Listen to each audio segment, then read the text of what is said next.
7:34 right now, and Pix 11 is your election headquarters. And as we count down to the Democratic primary in the New York City mayor's race, we want to introduce you to each of the candidates vying for your vote. We're meeting today with City Comptroller Brad Lander, who joins us this morning in studio to discuss his plans for New York City. So, Comptroller, great to see you here. Thanks for kicking off the series. Good morning. Thank you. Now, we've spoken to you many times about the why you decided to run and so on and so forth. So let's get right into some of the bigger issues, right? And over the weekend, you unveiled your plan. It was a better deal for black New Yorkers at the National Action Network headquarters in Harlem.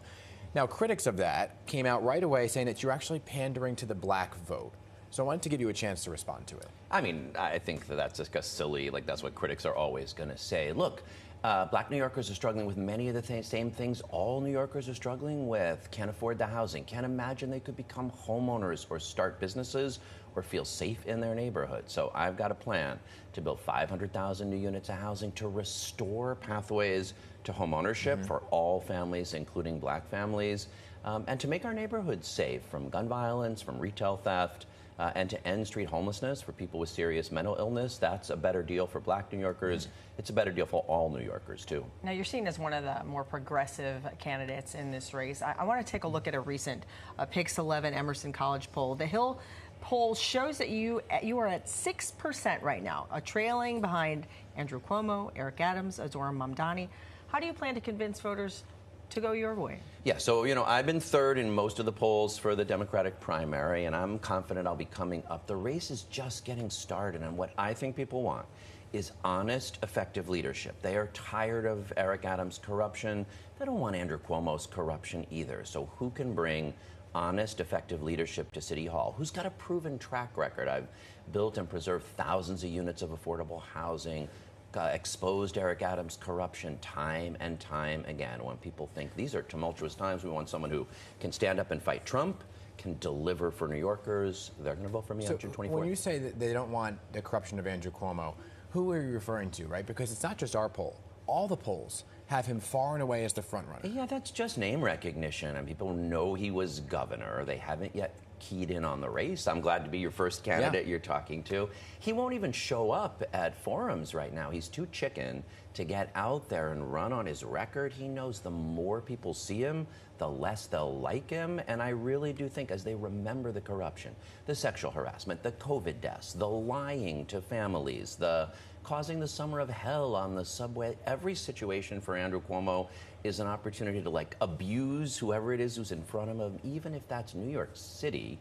And I just think people are tired of it. And as they wake up to the race, they're going to say, can I just get a good manager who loves New York City, who will make housing affordable, make my neighborhood safer, and run City Hall better? That's what I think people want. All right. Well, let's get down to the issues that people here in New York care about. One in particular, public safety. Absolutely. At one point, you were in support of defunding police, but now you've kind of switched your tune there. Well, Why I was is that? for 1,400 more officers in 2015. Then I really wanted to see more accountability. Jumaane Williams and I helped bring down stop and frisk. But yes, New Yorkers are hungry for safer neighborhoods. So I've got a plan. So was there a shift? Can you acknowledge if there was a shift? When you're an elected official, you respond to the times. Sure, 2015 was different from 2020, is different from 2024. And I do think, look, I think progressives were slow to respond to the sense of disorder that rose up in the pandemic, mental health crime. The pandemic broke some things, and we have to fix them. That's why I've got the most detailed plan to end street homelessness for people with serious mental illness, make the subways safer, make our neighborhoods safer. Got a great plan to end retail theft so that toothpaste won't always be behind lock and key, and to work with New Yorkers on things like gun violence and hate crimes. We can have a safer city and one that feels better to live in. Yeah, I mean, I think people are quick to point out shifts, but to your point, there is a change of things that happen in New York City and why there has to be a change in shift sometimes. So thank you for acknowledging it. But I want to talk about homelessness and mental health. You just kind of alluded to some of the things, right?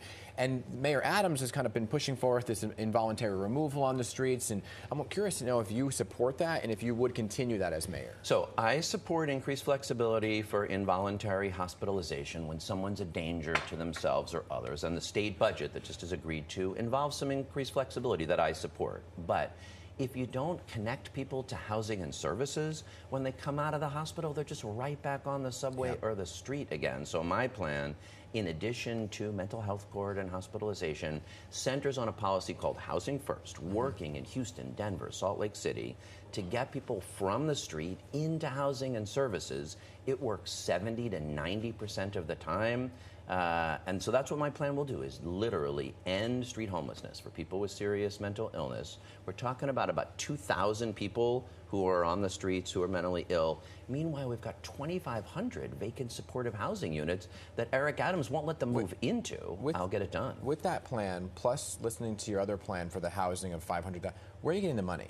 Yeah, well, hospital and jail, which are where we keep cycling people with mental illness through, are very expensive. So those vacant supportive housing units I mentioned, we already paid for them. So that plan, my plan to end street homelessness, will cost in the first year about $100 million out of a $115 billion budget, and will very quickly save more than that in what we won't be spending on hospital and jail, because housing and services actually is way more affordable. I mean, bottom line is, it is not cheap to live in this city.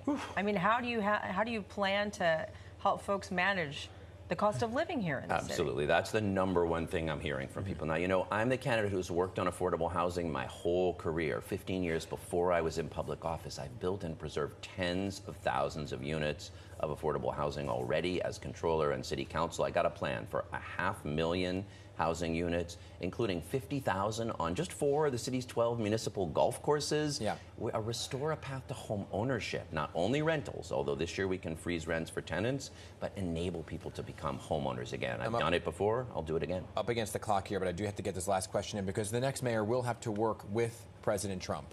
And we've seen kind of what's been happening back and forth between Mayor Adams and President Trump. How would you work with President Trump, especially when it comes to funding? I mean, look, Elon Musk and Trump stole $80 million from New York City's bank account. I found it. I rang the alarm bell. I got us into court to get it back. Of course, you work with the federal government, but you stand up and fight bullies when they take your lunch money or your $80 million. If New Yorkers are looking for a leader who will stand up and fight Trump on behalf of our values and make city government run better so we can live up to our New York values, Brad Lander's their candidate for mayor. All right, Comptroller Brad Lander, thanks for your time this Thank morning. you. Appreciate it. Thanks for kicking off the series. Coming up on Thursday, by the way, we're going to speak to mayoral candidate Scott Stringer. So that is Thursday, same time, right here on Pix 11.